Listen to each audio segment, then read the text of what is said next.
Bom, eu queria também agradecer o convite da Daniela, né, e a oportunidade de estar aqui mais uma vez compartilhando a minha pesquisa com esse grupo, né, com quem esteve no ano passado, com as pessoas que vieram trazer outras perspectivas e abrir novos horizontes de conversa esse ano.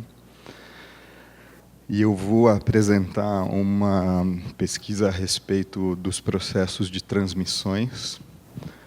E isso está inserido dentro de uma pesquisa mais ampla ainda, né? Eu venho investigando como linguagens em tempo real se tornam mais presentes na cultura contemporânea, nos processos em rede, na arte, etc. e tal. E vou apresentar aqui isso dividido em dois momentos bastante nítidos. O primeiro, situando algumas questões conceituais que estão atreladas a esse tema e, muito resumidamente, apontando certas tendências da bibliografia e depois enfatizando algumas características desses processos de transmissão através da análise de 3 obras mais relevantes e buscando cobrir um período de tempo bastante amplo, que daqui a pouco vai ficar mais claro qual o motivo, inclusive, desse espalhamento aí, por exemplos tão distantes do ponto de vista histórico e cronológico, né? E esses trabalhos eles tentam ser amostras de diferentes processos de transmissão que foram representativos, um em rádio, outro na televisão e um terceiro na internet. Não vou apresentar aqui agora, mas existe nessa pesquisa também uma certa pretensão de entender padrões de transmissão, semelhanças e diferenças entre essas várias épocas, né? E tentar responder à pergunta de até que ponto isso está atrelado ou não a certos domínios tecnológicos em um momento ou outro. E a primeira coisa que eu queria colocar aqui é que existe uma perspectiva teórica maior por trás dessa pesquisa de 2 formas. A primeira é ligada a uma certa hipótese de que o século XIX ele formula muito dos problemas da arte e da cultura mais contemporâneas, e em oposição a toda uma bibliografia que foi dominante no campo da cultura digital, sempre muito marcada por discursos de rupturas radicais e da ideia de quebra de paradigmas. Quem acompanha a área se acostumou a ler de forma repetida, né, insistente, a respeito desses novos formatos, dessas novas linguagens, né, dessas inovações absolutamente radicais, sem precedentes, etc. e tal. Então, tem uma certa inversão aqui desse ponto de vista e uma tentativa de buscar em exemplos remotos, em exemplos esquecidos, em certos fios ali de continuidade que apontam para um passado muito distante, indícios de uma lógica que é radicalmente oposta a essa da inovação. E acho que eu falei isso um pouco mais o ano passado, a ideia da arqueologia das mídias, etc. e tal. Eu não vou desenvolver isso tanto agora, mas pensar um aspecto que surgiu dentro desse debate e que, para mim, parece bastante relevante do ponto de vista teórico. E é a ideia de que existe um modelo possível de estudo dessas mídias a partir da lógica do som. Isso que o Wolfgang Ernst, um dos autores com quem eu tenho trabalhado bastante, tem definido como sonicidade. E mais adiante eu também vou explicar meus motivos para não me filiar muito a essa palavra. Eu acho que a ideia de som, do jeito que a gente vai ver aqui, ela é um pouco enganosa, tá? Mas é convincente, de qualquer forma, o argumento que ele propõe ao tratar dessa ideia de sonicidade. Resumidamente, ele se refere a um esforço aí de olhar a história das mídias a partir de um ponto de partida radicalmente diferente do que é o que ele descreve como um paradigma ótico-físico de análise, que se constitui aí pelo entendimento de problemas que vão surgindo com a fotografia, com o cinema, com o vídeo e com a computação gráfica, e muito ligado à ideia, né, de uma certa representação, de uma certa superação, às vezes, do modelo de representação, né, sempre a partir de uma predominância dos elementos visuais que estão atrelados a esses fenômenos, né. Ele considera isso enganoso quando ele observa que há mais semelhanças, por exemplo, entre o rádio e a linguagem eletrônica do vídeo, especialmente quando ela acontece na transmissão televisual, né?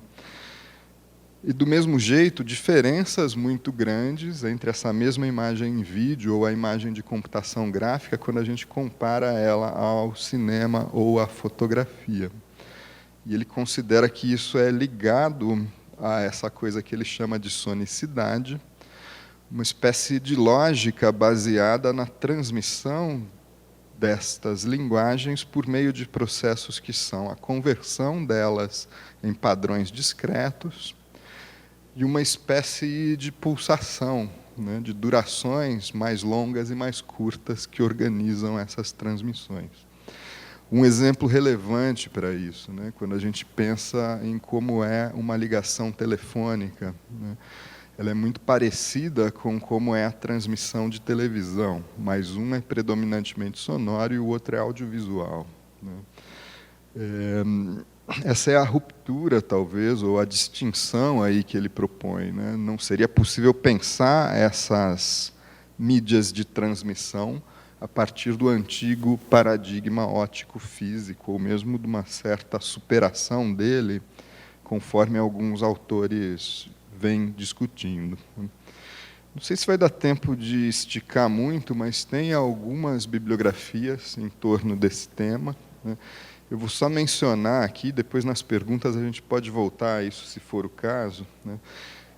Autores mais antigos, já clássicos até no pensamento sobre linguagem, como o McLuhan, abordaram aspectos desse problema, e nessa bibliografia anterior eles eram secundários e autores mais contemporâneos tentam trazer isso a primeiro plano, né? O McLuhan, no capítulo A Rádio como Tambor Tribal, do livro Os Meios de Comunicação como Extensões do Homem, e depois num livro póstumo dele chamado O Espaço Acústico, e o Walter Ong, né, que trabalha bastante a distinção entre cultura e escrita oral, são exemplos desses precursores, né. E na bibliografia mais contemporânea, o próprio Wolfgang Ernst, o livro mais recente dele chama Máquinas Sonoras de Tempo, a Eleni Ikoneadu, o Douglas Kahn e um monte de outros que eu não vou mencionar aqui para, enfim, por economia de tempo, né.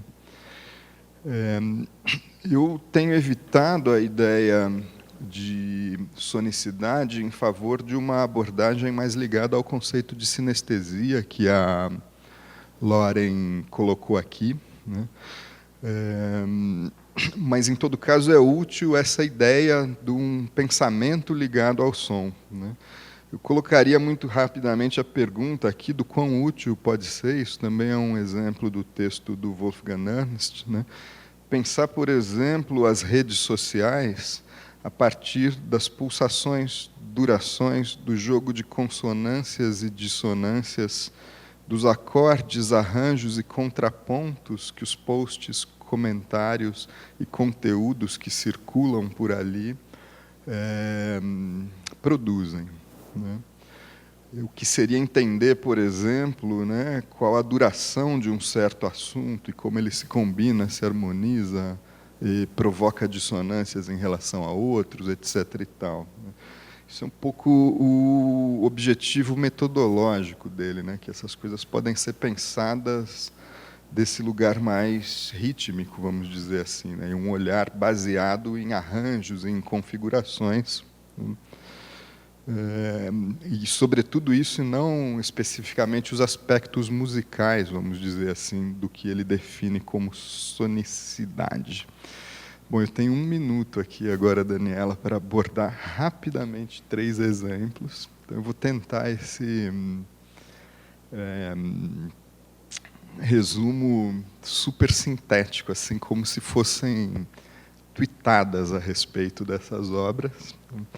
Então, os meus exemplos são o Voo do Lindbergh, nesse recorte aqui, né, tem um monte de outras coisas, mas o que eu tinha selecionado para hoje, o Voo do Lindbergh, o Voo dos Lindbergh, que é uma obra em rádio do Bertolt Brecht. Em 1929, no Festival de Baden-Baden, ele criou um concerto absolutamente estranho, se a gente pensar no que é a apresentação de uma peça sonora. A orquestra, os cantores e um ator convidado ficavam fechados em uma sala, inacessíveis, e a obra foi a primeira obra na história que era acessível apenas por meio de um processo de transmissão. Ela foi composta para ser ouvida pelo rádio, né? E um aspecto curioso que eu gostaria de ter desenvolvido melhor, mas não vou por causa do tempo, é que é um trabalho onde ele se esforça para provocar situações interativas através do rádio, né? Um pouco ao modo das peças didáticas, em que ele se interessa por essa ideia do desfazimento da quarta parede no teatro. Ele transporta isso para uma situação de mediação, através de conversas com a audiência e do estímulo de que as pessoas também retornem informações, né, que modificariam a narrativa, um pouco a maneira como depois nos modos de comunicação de massa com que o rádio se disseminaram, viraram essas coisas da interferência do ouvinte nos programas. Esqueci de ir mudando aqui, né? Mas tem aqui, olha que bonitinho, aqui a foto da transmissão do Brecht em 1929. Depois, o outro exemplo seria o programa de televisão criado pelo Nam June Paik em 1984, Good Morning, Mr. Orwell. É uma espécie de programa de auditório, se a gente quiser vulgarizar um pouco a ideia dele, mas para facilitar a explicação aqui, em que ele une São Francisco e Nova York nos Estados Unidos e Paris, em uma experiência que durante 24 horas combina dos mais diferentes tipos de intervenções com linguagem, né? Shows de banda de rock, exibição de videoclipe, mas também performances experimentais, intervenções de literatura, de música contemporânea, etc. e tal. E eu associaria esse exemplo, né, o primeiro, então, foi a transmissão e a interação, né, no caso do Brecht. Aqui a ideia de latência e tempo real é um trabalho que ele dá a perceber bastante um certo atraso como uma característica dessas poéticas de transmissão, e o Paik explora isso de maneira bastante radical, às vezes provocada, por exemplo, fingindo certas dissincronias numa conversa entre um narrador num estúdio na França e outro nos Estados Unidos, e às vezes de maneira mais poética, como é o caso dessa intervenção do Mercy Cunningham, em que ele dança com a própria sombra dele, fruto do atraso na transmissão, quando ele mexe o corpo no estúdio em um país, o tempo da imagem ser transmitida e recortada no chroma key, etc. e tal, ele vai gerando um rastro dele mesmo, e a coreografia toda é construída desse jeito. E o terceiro exemplo seria o Face to Facebook, atrelado às ideias de dispersão e buffering, né? Do ponto de vista teórico, também, o que se tem discutido bastante nessa bibliografia com a qual eu tenho me relacionado é uma das grandes distinções entre a transmissão analógica e a digital, ligada a esse conceito de buffering, ao microarmazenamento e a uma espécie de micropresente e micropassado que ficam ali em curto-circuito durante a transmissão. E esse projeto ele também acaba enveredando pelos domínios mais políticos da cultura em rede, né? Ele é um aplicativo que foi criado usando fotos e dados dos perfis das pessoas no Facebook, à revelia. Ninguém soube disso e teve as contas invadidas, e depois os dados e as fotos usados para um programa de relacionamento. Então, quem foi hackeado, digamos, nessa experiência, começou a receber sugestões de possíveis parceiros, de pessoas que combinavam com elas por foto e por perfil, mas numa estratégia mais ligada ao interesse de denunciar a desproteção dos dados e essa possibilidade de invasão de privacidade que essas tecnologias permitem. E eu vou encerrar porque já passou do tempo.